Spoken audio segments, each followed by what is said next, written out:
de parte de su profesora Betty Alejo en este encuentro semana 1 en la asignatura de la especialidad psicología, por lo que les doy una cordial bienvenida a esta semana 1. Para dar inicio a nuestra clase magistral, les traigo esta frase célebre. Cuida tus pensamientos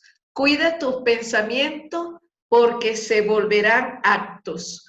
Cuida tus actos porque se harán costumbre.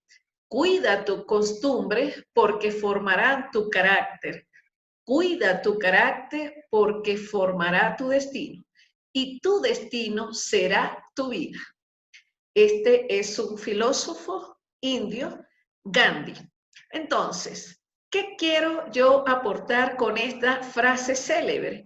Que nosotros, desde esa construcción del mundo de las ideas, en esa estructura cognitiva y, por supuesto, en esa experiencia vivida, así nosotros vamos a construir nuestras simbologías y conceptos propios en esa interacción social y con nuestros mismos pares y con nuestros familiares. Es por ello que es tan importante, ¿verdad?, tener una mente en equilibrio con cuerpo, alma y, por supuesto, en congruencia con nuestra forma de pensar, de expresar, de sentir y actuar. Y por ello les digo que el fundamento de la especialidad psicología es una asignatura muy importante, ya que les permite precisamente indagar en esa forma de pensar, de expresar y de sentir y de actuar de cada uno de los individuos, porque ya está demostrado que la forma como tú te expresas y actúas ya te pueden realizar un perfil psicológico a partir de las primeras palabras que expresamos en ese desplazamiento con los otros. Entonces, para dar inicio a nuestro primer tema, que trata sobre la psicología y su naturaleza. De allí que es importante describir los objetivos de nuestra primera clase magistral.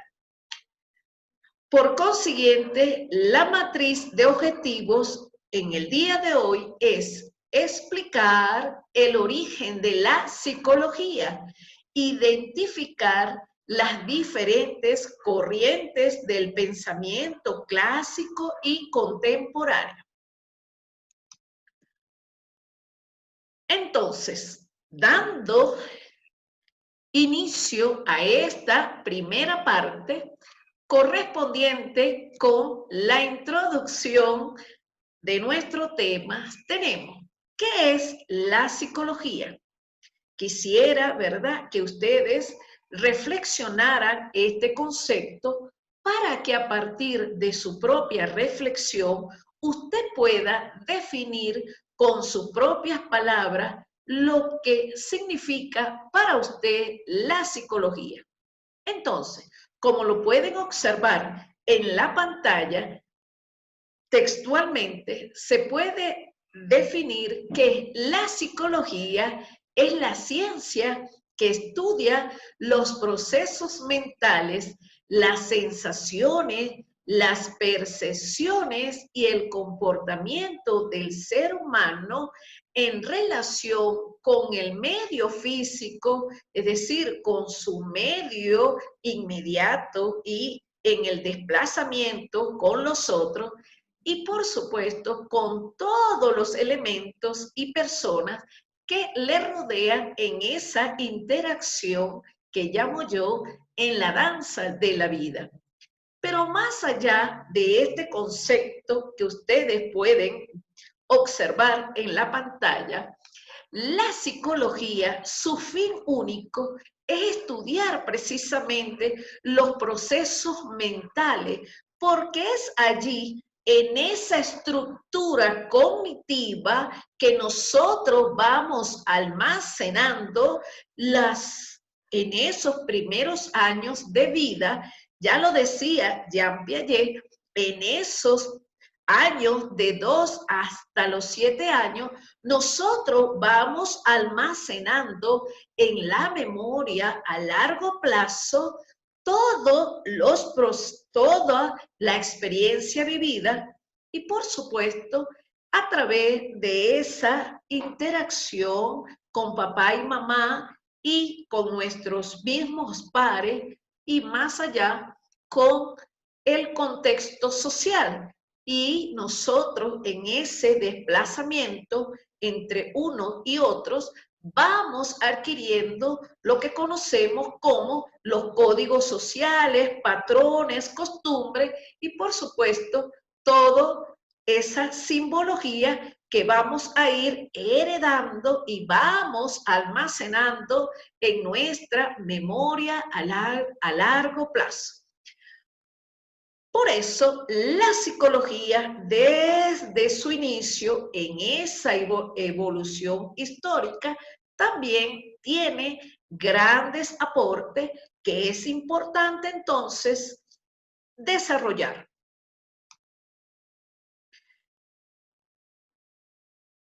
Entonces, si observamos que la psicología desde su origen, es decir, desde la postura de la psicología clásica, nosotros podemos observar entonces al primer, ¿verdad?, autor que considero que es muy importante revisar, como es nuestro filósofo Platón.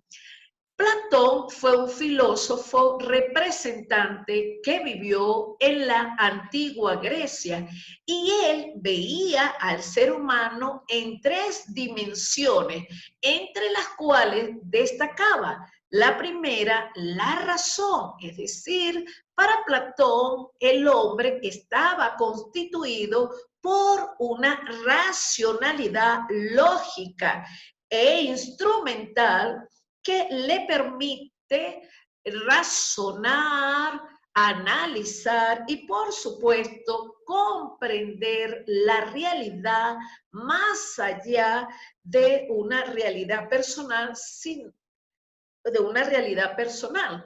Entonces, la razón es un aspecto muy importante que consideró en esas 3 dimensiones Platón.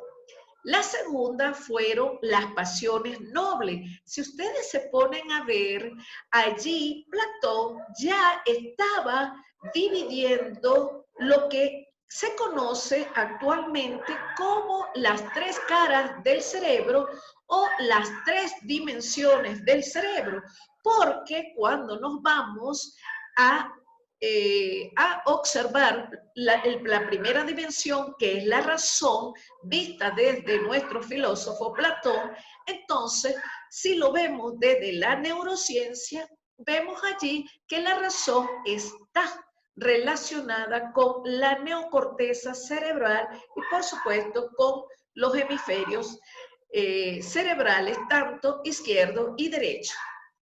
Igualmente, si observamos, ¿verdad?, la otra dimensión que tiene que ver con las pasiones nobles, tiene que ver con todas esas acciones, ¿verdad?, virtuosas del ser humano y, por supuesto, está concatenada con lo que es el cerebro límbico. Porque en las pasiones nobles entra todo lo que tiene que ver con la afectividad y los sentimientos. Asimismo, ¿verdad? La tercera dimensión está relacionada con las pasiones bajas. Y si lo vemos desde la psicología actual, tiene que ver con el cerebro reptil. Y fíjense cómo es tan importante aprenderse, ¿verdad? Estas tres dimensiones que indica Platón, ya que la razón, las pasiones nobles y las pasiones bajas están muy relacionadas con nuestro actual. Desde la razón podemos observar el mundo para comprenderlo y, por supuesto, para analizarlo desde un pensamiento crítico, desde un pensamiento reflexivo y, por supuesto, en un actuar a partir de un pensamiento de resolución de problemas. En cambio, las pasiones nobles tienen que ver con las acciones virtuosas, es decir, en ese desplazamiento en conciencia, no solamente en una conciencia yoísta, individualista, particular, sino en una conciencia social para buscar el bien común, porque las pasiones nobles tienen que ver con nuestro actuar, pero en ese desplazamiento virtuoso que nos permite, ¿verdad?, hacer el bien común y buscar, por supuesto, ese bien común que beneficie no en un plano personal, sino en un colectivo general para construir una comunidad saludable y en convivencia armoniosa. Y en otro sentido, entonces, las pasiones bajas tienen que ver con ese cerebro reptil o reactivo que, por supuesto, va a permear o a producir aquellos pensamientos que tienen que ver con el pensamiento reactivo, el pensamiento, ¿verdad? Lineal, secuencial y también con un actuar bajo patrones condicionados, costumbres, creencias, que tiene mucho que ver con esos patrones, ¿verdad?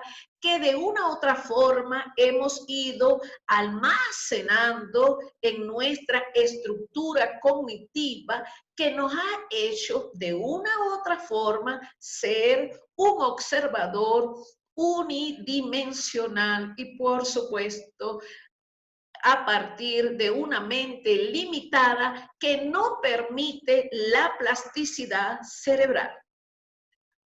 Continuando, entonces, podemos decir que Platón, ¿verdad? Un filósofo representante muy importante en la psicología, ¿verdad? Porque Platón, más allá de ser un filósofo, también contribuyó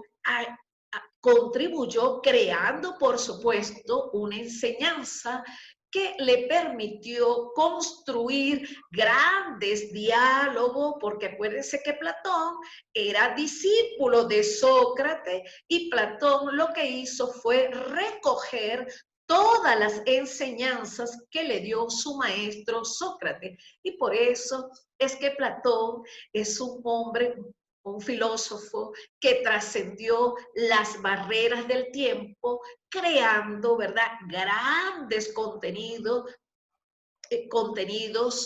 académicos para que sirvieran, ¿verdad?, en ese conocimiento en la filosofía política, ética, psicología, antropología y muy especialmente para la filosofía de la vida, de la educación y de la ontología. Y por allí me quiero detener en la parte ontológica, porque cuando nosotros hacemos referencia a la ontología, tiene que ver con todo lo que está relacionado con el ser, es decir, el ser en tu forma de actuar, pensar, expresar, sentir y por ende relacionarte.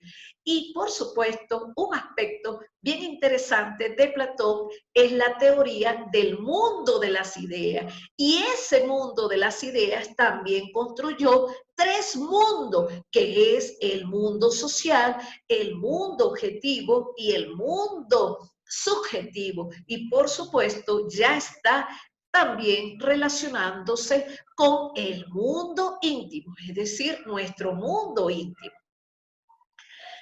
Entonces, cambiando, ¿verdad? Ya dejando atrás la antigua Grecia, nos vamos a conocer a nuestro siguiente personaje, que es Gun. Gun Maximilian es conocido como el padre de la psicología, ya que fue un personaje que creó el primer laboratorio, por supuesto, un laboratorio que permitió el desarrollo de la psicología experimental.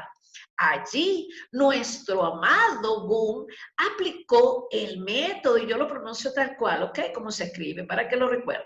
Aplicó el método experimental y, por supuesto, a través del método científico. Y para el método científico, todas aquellas variables que son estudiadas tienen que ser cuantificadas, es decir, numéricamente comprobadas a través de un método estadístico y, por supuesto, esas variables van a ser controladas por el investigador. Por eso también él, además de que fue conocido, ¿verdad? Porque desarrolló el primer laboratorio de la psicología experimental, también, ¿verdad?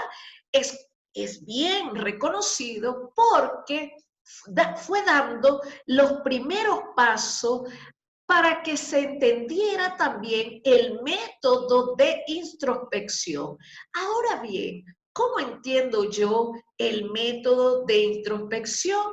Tiene que ver con todas aquellos procesos de percepción interna, aquellos elementos que yo tengo almacenado en la memoria a largo plazo, en esa estructura de la experiencia vivida, en esos procesos cognitivos llamados conciencia. Y la conciencia, como le digo yo a mis queridos estudiantes, la conciencia es cuando usted se ve frente al espejo, pero no un espejo el que estamos acostumbrados a vernos, ¿verdad? Para ver nuestra imagen bella, sino nuestra propia imagen, es decir, a través de nuestro proceso introspectivo, con una mirada hacia nosotros mismos para observar de manera reflexiva y observar detenidamente nuestra forma de pensar, de sentir,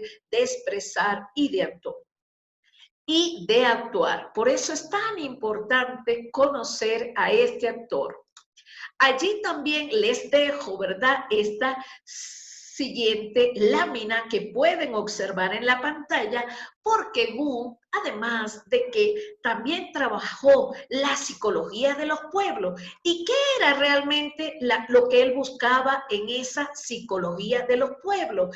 Era precisamente conocer el contenido discursivo, dialéctico, el comportamiento de los seres humanos en sociedad mediante la investigación etnográfica, es decir, a partir del mundo vivido del sujeto es cuando, ¿verdad?, a Gun le interesaba que a partir de ese mundo vivido, en esa percepción que tenía el sujeto frente a una realidad, pudiera observar, ¿verdad? Pudiera expresar ese contenido a través del mundo de las ideas.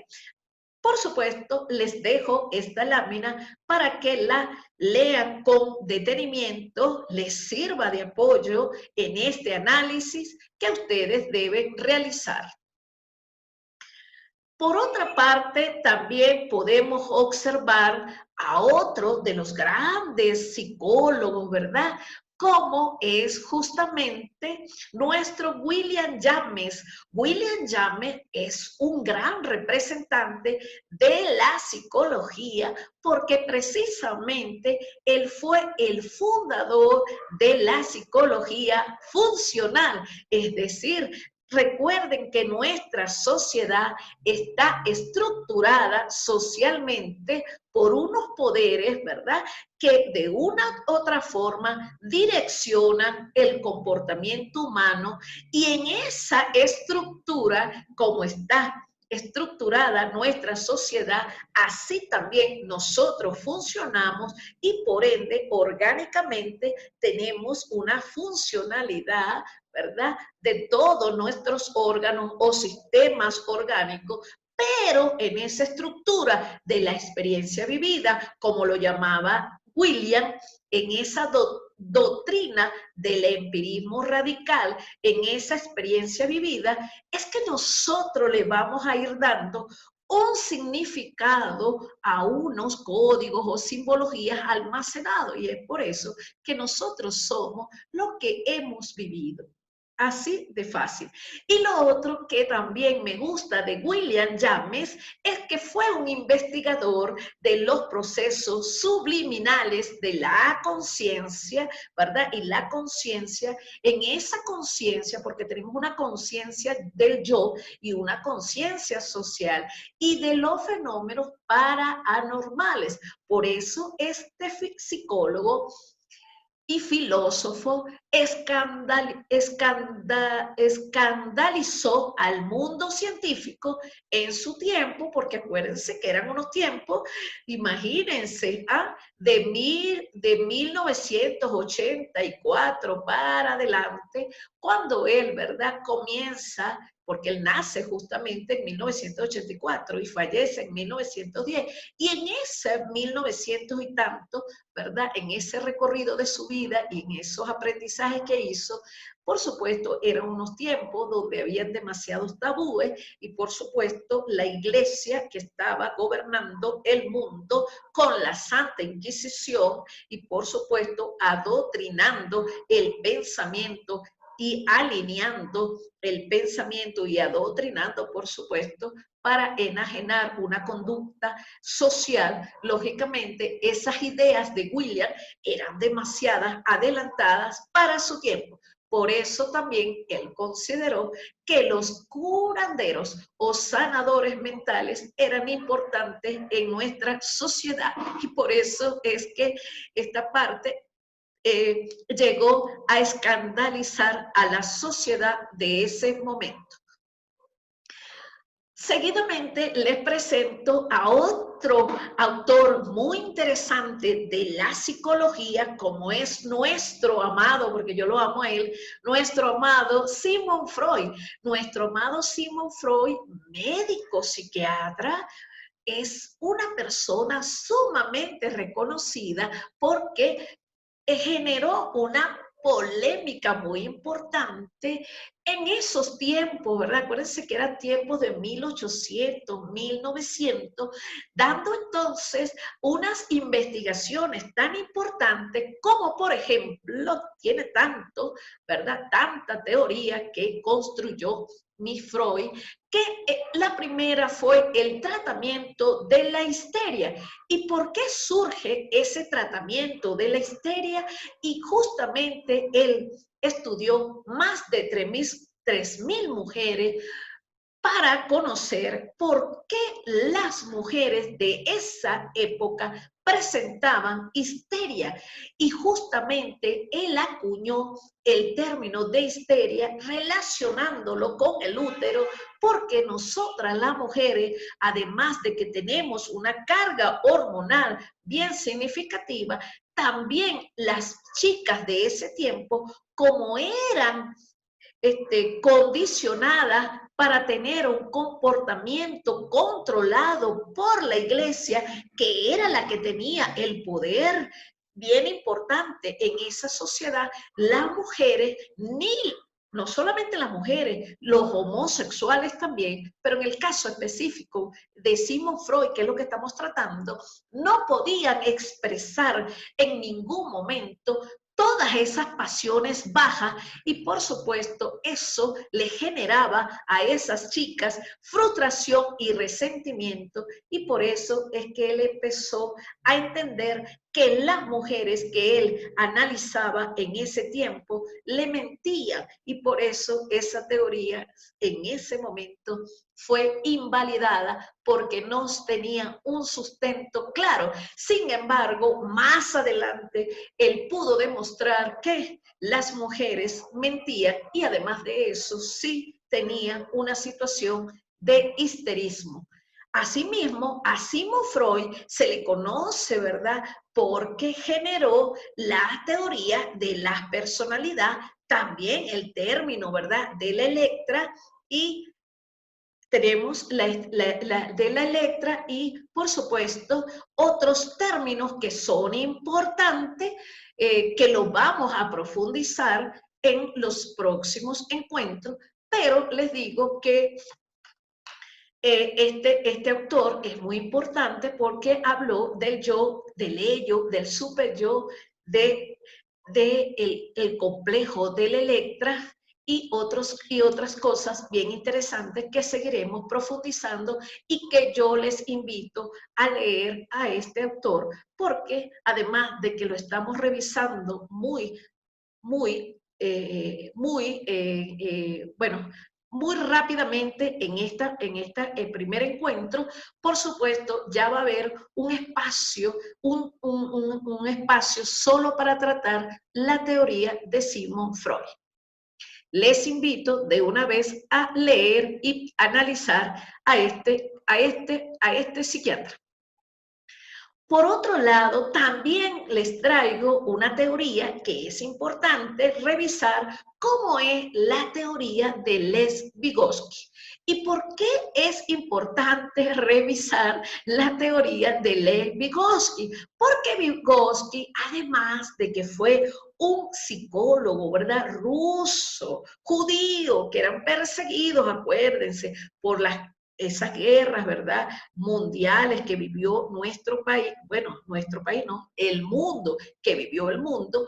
Además, en esos tiempos, él como psicólogo generó un gran aporte que fue la psicología del desarrollo.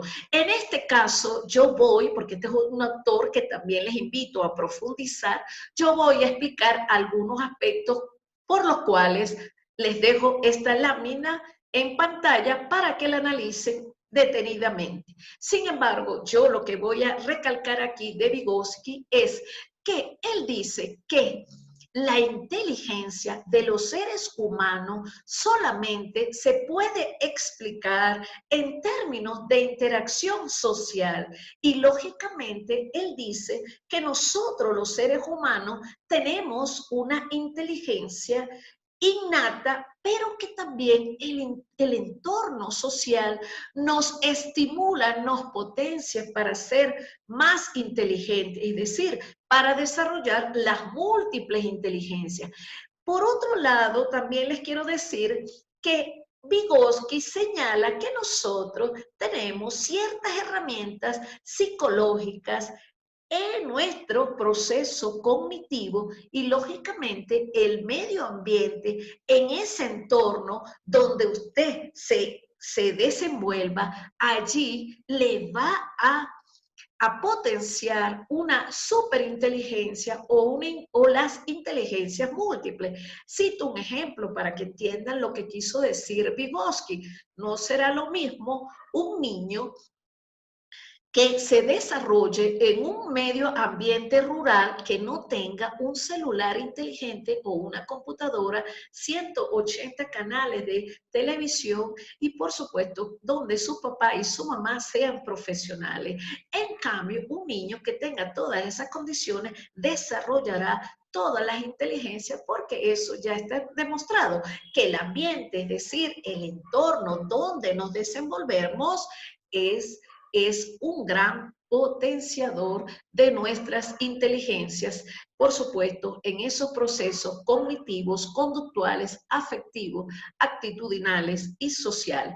Y otro aspecto que me encanta de Vygotsky es que él considera que el lenguaje, ¿verdad?, también nos permite desarrollar, se desarrolla a través del medio ambiente. Y por supuesto, fíjense, vámonos al caso de Tarzán, ¿verdad? Una película famosa de todos los tiempos que sigue viva, vigente en este contexto social del siglo XXI, donde Tarzán no desarrolló el lenguaje porque habitaba, era con animales.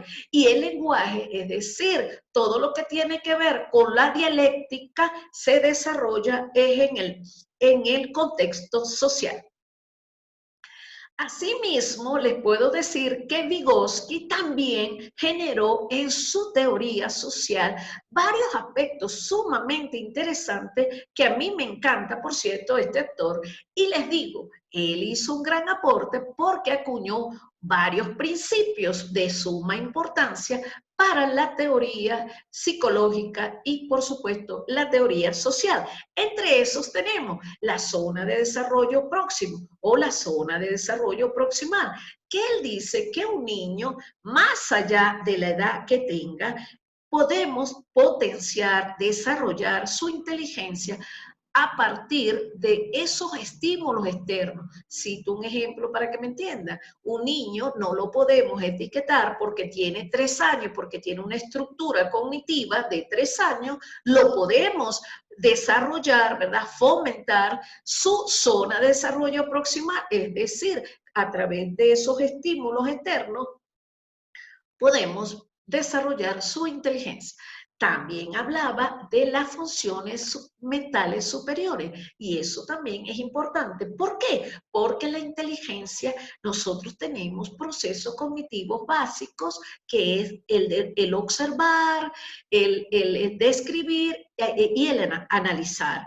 Y por supuesto también tenemos los procesos cognitivos de alto nivel cuando ya nosotros hacemos analogías, comparaciones, abstracciones, entre otros aspectos que también lo vamos a desarrollar en próximos temas.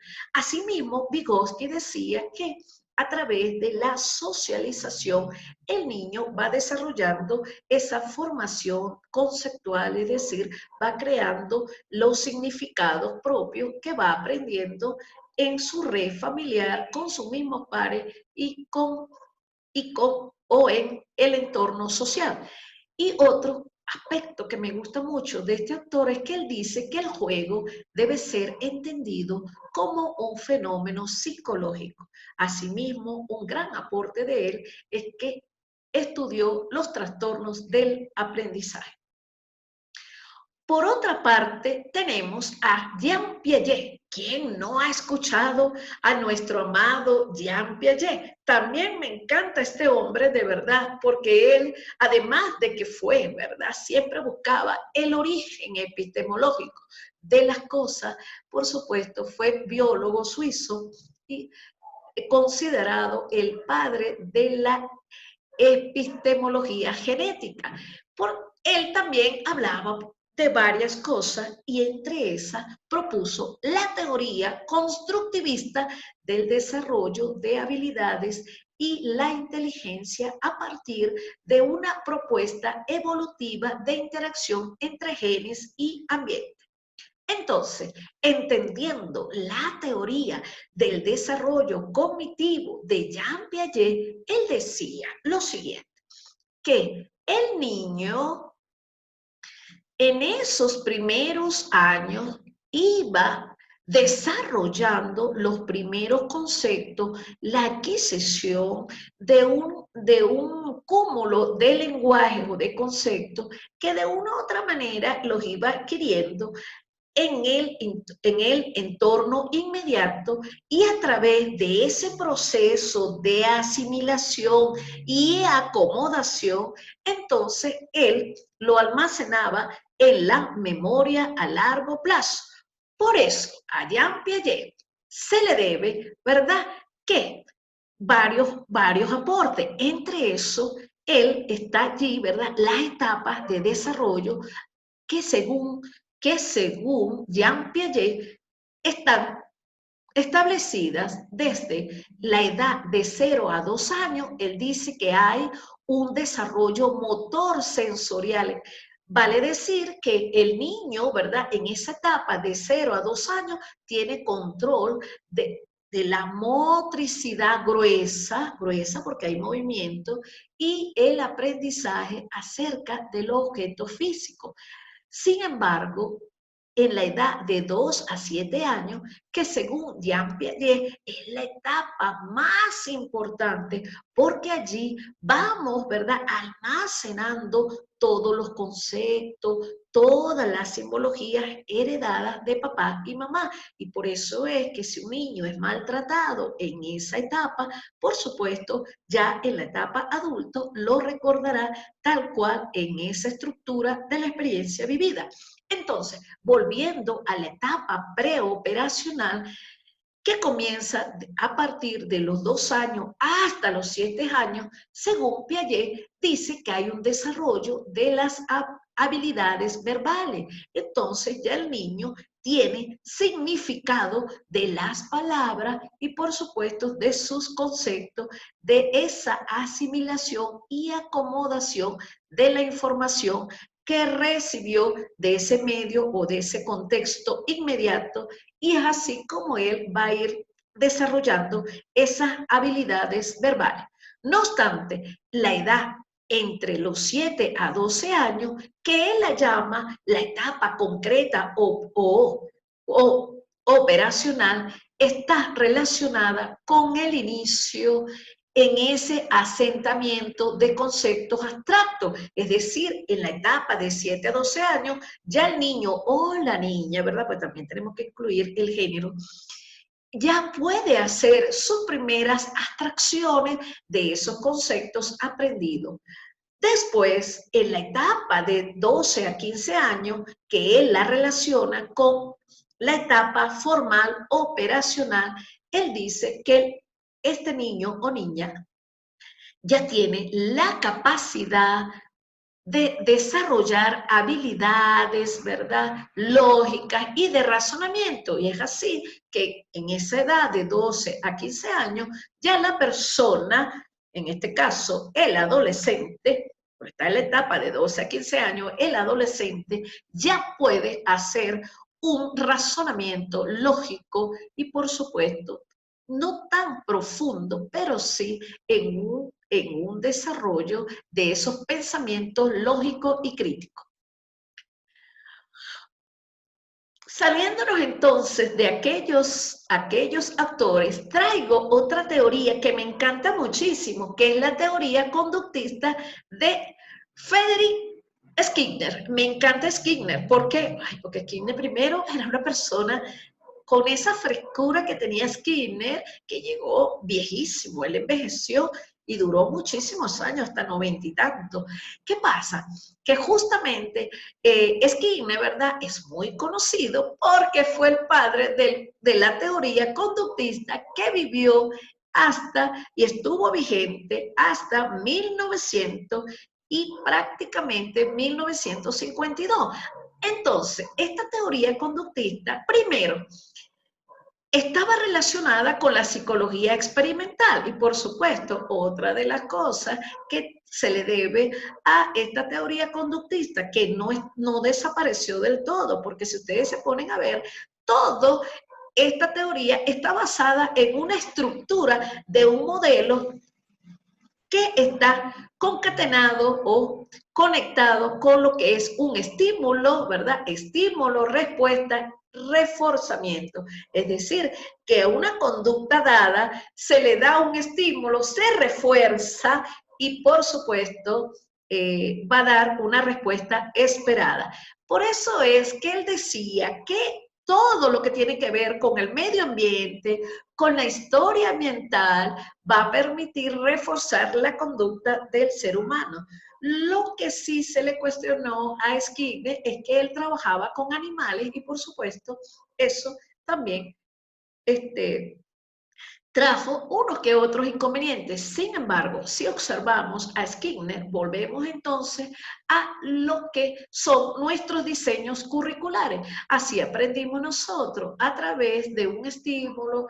Hay una respuesta y, por supuesto, se refuerza la conducta mediante un reforzador positivo o negativo. Y eso, los diseños curriculares, hasta hace poco estuvieron fundamentados con la teoría conductista.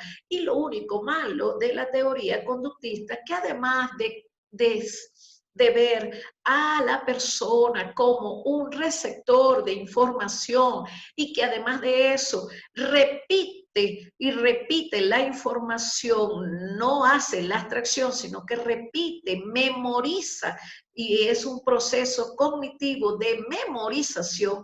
Es por eso que de una u otra manera se desarrolló más el hemisferio cerebral izquierdo, porque precisamente todas las actividades escolares han sido mediante indicaciones de líneas, de secuencia y, por supuesto, de orden, y eso nos ha desarrollado simplemente la memorización de la información. Y otro aspecto que él hablaba, y a mí me gusta mucho, es que él aplicaba las técnicas psicológicas para la modificación de la conducta mediante el condicionamiento operante. Por ello, les invito a profundizar en este actor para las próximas clases. Otro aspecto de interés de este actor, como lo pueden observar, es que él decía que las personas responden a una acción, es decir, el ambiente controla la conducta. Y jóvenes, yo les pregunto, ¿ustedes creen que el ambiente, verdad, el entorno social sí controla las conductas? Es decir, los factores externos modifican mi forma de pensar, mi forma de sentir, mi forma de actuar. Les dejo esta reflexión para que lo piense, ¿verdad? Y la discutamos en la próxima clase.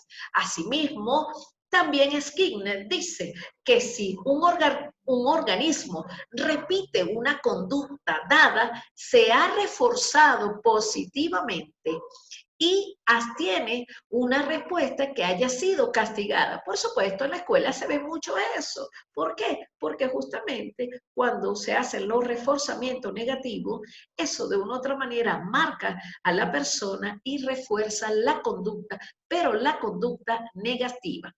Y otro es que, fíjense que Skinner trabajó, sus investigaciones fueron realizadas primero con sus hijas, con las ratas. Acuérdense que él trabajó mucho con las ratas porque ¿qué le hacían a la rata? Le colocaban electricidad si la rata no caminaba por el laberinto que se le estaba indicando, y por eso ella, de una u otra forma, cuando se le condicionaba a través de un refuerzo negativo, ella modificaba la conducta hasta lograr ese resultado que Skinner quería, que era que las ratas, ¿verdad?, caminaran por donde él les señalaba.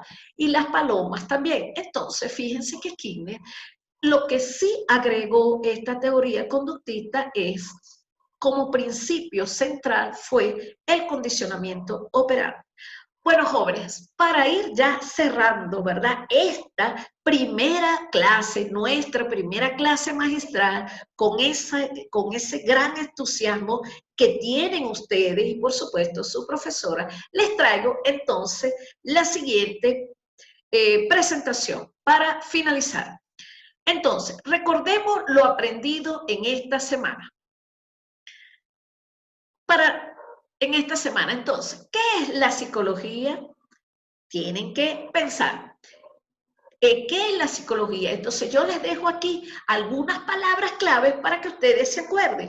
Una, estudia, ¿verdad?, los procesos mentales. Dos, ¿es la psicología una ciencia ya demostrada, ya fundamentada?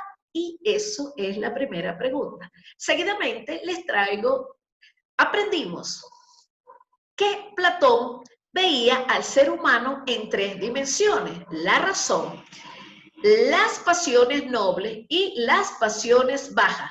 Entonces, queridos estudiantes, Allí les dejo las palabras clave para que usted me explique cómo entiende usted la razón, las pasiones nobles y las pasiones bajas.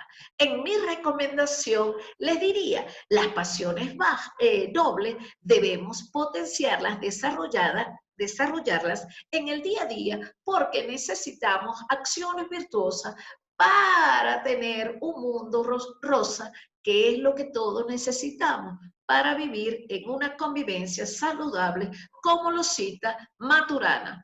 Si nosotros nos desarrollamos en una convivencia amorosa, seremos seres amorosos. De lo contrario, por supuesto, seremos seres rencorosos, frustrados y con patologías que de una u otra manera están dadas porque nos hemos desplazado o hemos aprendido en un amor fuera, en un hogar, perdón, en un hogar sin amor, en desamor. Y la convivencia en desamor, por supuesto que trae todas las patologías que ya vamos a ir conociendo más adelante.